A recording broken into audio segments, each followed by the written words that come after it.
The town of Salem in 1692 was shrouded in fear, a palpable tension hanging in the air. The whispers of witchcraft had spread like wildfire, turning neighbor against neighbor, friend against friend. Amid this turmoil, there was an even darker secret that festered beneath the surface: the forbidden love affair between Abigail Walker, the wife of a prominent town elder, and Thomas Harding, a young, idealistic man who had recently moved to Salem. Abigail was married to Edward Walker, a powerful and strict man who held sway over much of the town. Her marriage, however, had been one of convenience, arranged by her father to solidify their family's position. Edward was cold and distant, more interested in maintaining his status than in the desires of his young wife. In stark contrast, Thomas, full of life and passion, had quickly captured Abigail's heart when their paths crossed during one of the town's many gatherings. They had started meeting in secret, far from the prying eyes of Salem's judgmental residents. Every stolen moment was filled with whispered promises and the thrill of danger, knowing that discovery could lead not just to disgrace, but to death. But neither of them could have predicted the storm of hysteria that would soon engulf the town, forcing them to face unimaginable choices. As the rumors of witchcraft grew, accusations began to fly. It started with the poor and the outcasts of Salem, women whose eccentricities made them easy targets. But soon, anyone could be a suspect. Abigail grew increasingly anxious as more women were taken, locked away in the dark cells awaiting trial.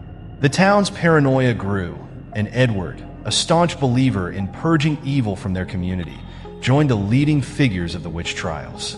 Thomas, meanwhile, was horrified by the injustice sweeping Salem. He had always been a man of reason, someone who believed in fairness and truth.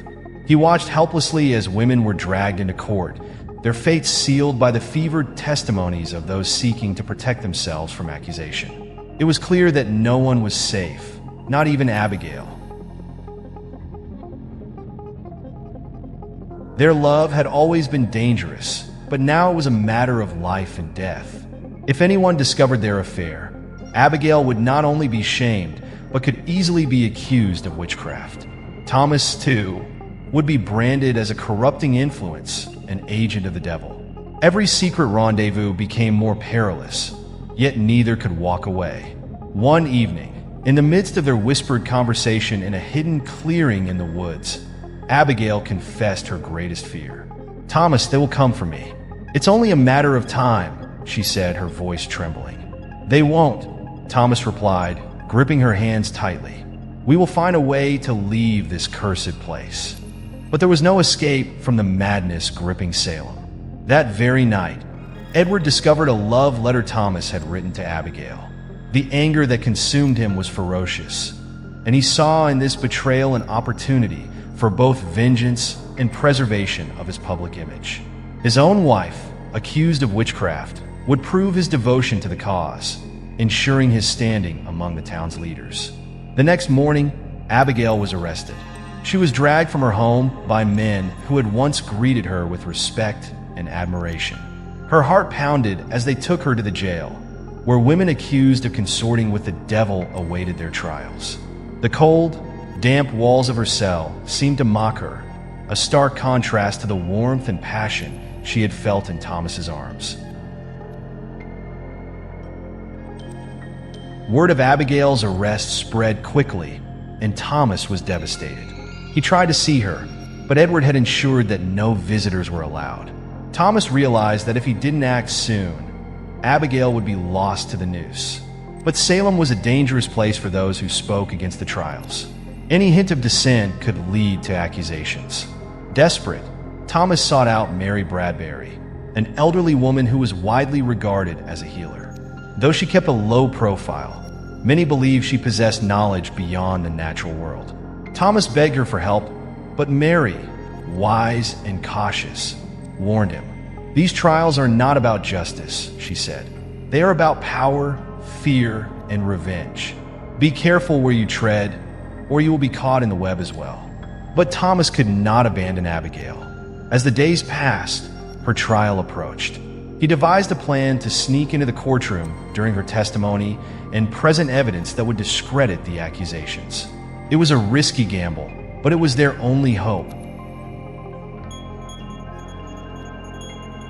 When Abigail's trial began, the courtroom was filled with familiar faces twisted by fear and self-righteousness. Edward sat at the front, his gaze cold and unyielding. Abigail stood before the judges, her head held high despite the terror in her eyes. The accusations against her were vile, consorting with the devil, casting spells on the townsfolk, and worst of all, seducing a man to do her bidding. Edward had twisted the truth of her affair with Thomas, turning their love into something dark and sinister. Thomas, hidden in the back of the room, watched as witness after witness testified against her. His heart raced as he prepared to make his move. When he stood to speak, the room fell silent. "I know Abigail Walker," Thomas said, his voice strong. "She is no witch. The accusations against her are born of lies and fear." The courtroom erupted in chaos, and Edward rose to his feet, accusing Thomas of being under her spell. The judges, already biased by Edward's influence, turned their suspicion toward him. Without proof to support his claims, Thomas was quickly labeled a heretic, an accomplice to Abigail's supposed witchcraft.